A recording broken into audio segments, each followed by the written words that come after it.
সামাই ওয়াল আরদ মা দামাত তিলকা লুকমাতু ফি বাতনিহি ওয়া ইন মাতা আলা তিলকাল হালাত ফামাওয়াহু জাহান্নাম। তাহলে কেন নামাজ পড়বো, কেন রোজা রাখবো, কেন পর্দা করবো? কাজে ঘটনা হচ্ছে আওয়ামী লীগের দালালি করলে শুধু কুফরি হবে, সে ধর্মের উপকার, তার ইসলাম তো নাই, সে নাস্তিকদের দোষ। কি কথা ঠিক না? এটা দালালি করবো কেন, কারণটা কি? বিএনপি দালালি করবো কেন, কারণটা কি? কি কারণে করবো? আপনাদের ধারণা কি? আচ্ছা, আমাদের সংগঠন সম্পর্কে কি বিএনপি আওয়ামী লীগ জানে না? যদি সিট চাই আমাদেরকে সিট দিবে না? আজকে একটা কথা বলতে হয়, যদি এমপি বা মিনিস্টার হওয়ার কোনো স্বপ্ন থাকতো তাহলে 2001 এমপি হইতাম এবং মিনিস্টার হওয়ার স্বপ্ন সেদিকে পালন হইতো। লিয়াজু কমিটির প্রধান ছিলাম আমি 2001-এ। বিএনপির কাছে বারবার বলছি যে আপনারা এই শর্তগুলি মানেন। সে বলছে আমরা ক্ষমতার রাজনীতি করি, আমরা আদর্শ রাজনীতি করি না। যাই হোক, এই সমস্ত ভিতর কথা বলার দরকার নেই। আমরা ক্ষমতার রাজনীতি করি না, আমরা আদর্শ রাজনীতি, ইসলামের রাজনীতি করি, ইসলামকে অগ্রসর করার জন্য চেষ্টা করি। আমরা ক্ষমতাকে কুক্ষিগত করার জন্য চেষ্টাও করি না, সেই সাধনা সেই মেধা আমাদের মধ্যে নাই। যাই হোক, বলতে পারেন যে আওয়ামী লীগ আপনাদেরকে সুযোগ দেয়, এই একটা প্রমাণ কি? আওয়ামী লীগ আপনাদেরকে মিটিং মিছিল করার সুযোগ দেয়, অন্যকে দেয় না। দেয় না কাকে? ইদানিং সবাইকে দেয় না, সবাই করে না। ঘটনা হয়েছে চরমোনায় কাজটা শুরু হয়েছে প্রায় 50-60 বছর আগের থেকে। ঘরে ঘরে অনেক জায়গায় মুজাহিদ আছে, অনেক মুজাহিদের ছেলেরা এসপি আছে, ডিআইজি আছে, এমনকি হাই লেভেলের একেবারে সচিব পর্যন্ত চরমোনায় মুজাহিদদের ছেলে আছে, কারোর ভাই আছে, কারোর খালু আছে। এক ভিপি, এক বড় ইউনিভার্সিটির ভিপি, সে আমাকে বলতেছে, হুজুর আমার নানার সাথে ছোটবেলা আমি চরমোনায় যেতাম। এরকম বহুত আমরা অফিসার লেভেলে সব জায়গায়। এবং আপনারা জানেন অনেকে বলে আমরা আওয়ামী লীগের দালাল।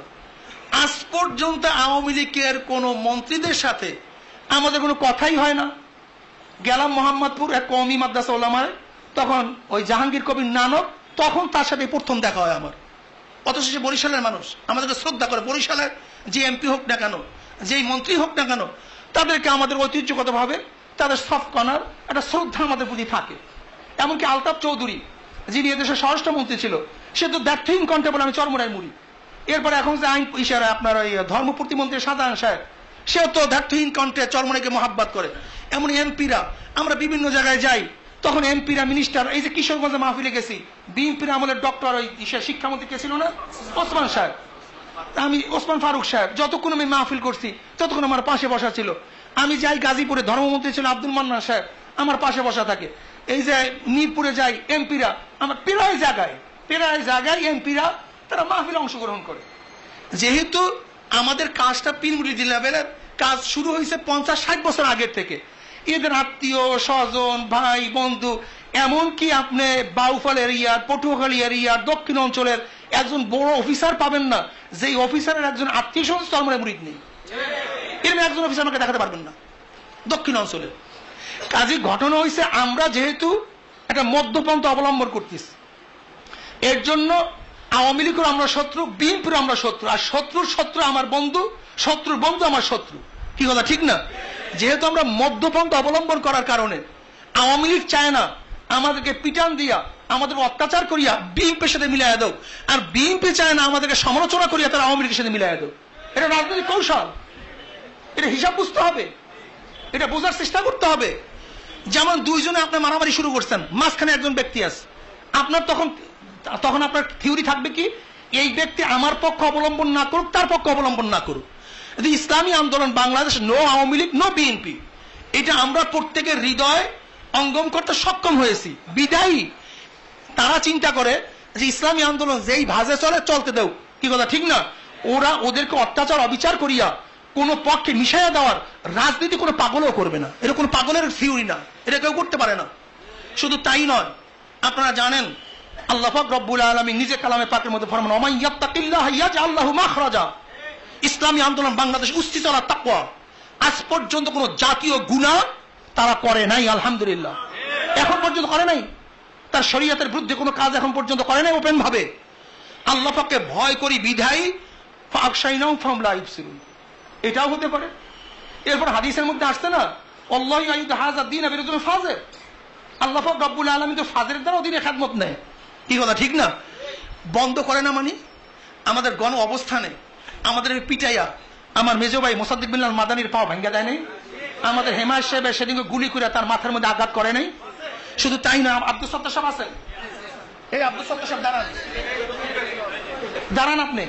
এই আব্দুল সত্তার সাহেবের সেই গণ অবস্থানের সময় যখন ওখান থেকে যাওয়া ধরছে আওয়ামী লীগের ক্যাডাররা, দুশ্মনেরা ইসলামের, তার এমন পিটান পিটাইছে, পিটাইয়া সমস্ত মাথা ফাটাই ফেলাইছে এই আব্দুল সত্তার সাহেবের। আমাদের ছাত্র আন্দোলনের মারছে, শুধু তাই নয়, হরতালের সময় আমাদেরকে এমন পিটান পিটাইছে যা আপনার টেলিভিশনে দেখছেন, সেই কেসগুলি আজ পর্যন্ত আমাদের থেকে যায় নাই। শত শত কেস হরতালের সময় আমাদের উপরে আসে। কাজে ওরা তো আমাদের বন্ধু না। ওরা জানে যে ইসলাম এবং মুসলমান কোনোদিন ধর্মনিরপেক্ষবাদীদের বন্ধু হতে পারে না, এই থিওরি ওদের জানা আছে।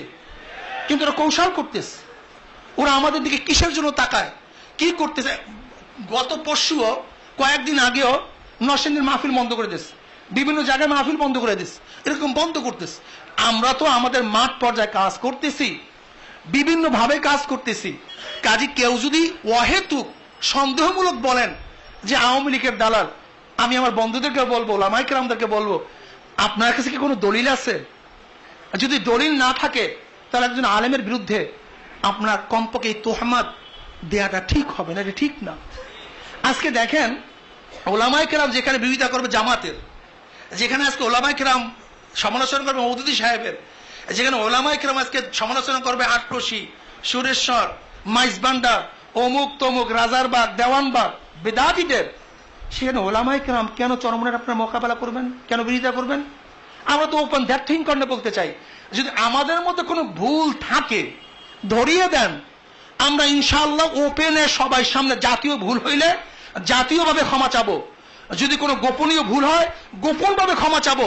ভুল শুধরানোর মধ্যে আপত্তিটা কোথায়, অসুবিধাটা কোথায়? কি কথা ঠিক না? এর জন্য আমি আমার ওলামায়ে কেরামদেরকে, আমার বন্ধু হাবাবদেরকে বলবো, আমার শ্রদ্ধেয় শ্রদ্ধা ভাজন ওলামায়ে কেরামদেরকে বলবো, হেফাজত ইসলামের সাথে ইসলামী আন্দোলনের কোনো দ্বন্দ্ব নেই, কোনো দ্বন্দ্ব নাই। সেটা ইস্যু ভিত্তিক একটা সোচ্চার আওয়াজ, কি কথা ঠিক না? আর ইসলামী আন্দোলন তারা তো নিজেরাই বলে হেফাজত ইসলাম অরাজনৈতিক একটা সংগঠন, এর সাথে দ্বন্দ্ব হওয়ার কোনো প্রশ্নই আসে না, দ্বন্দ্ব রাখবো না।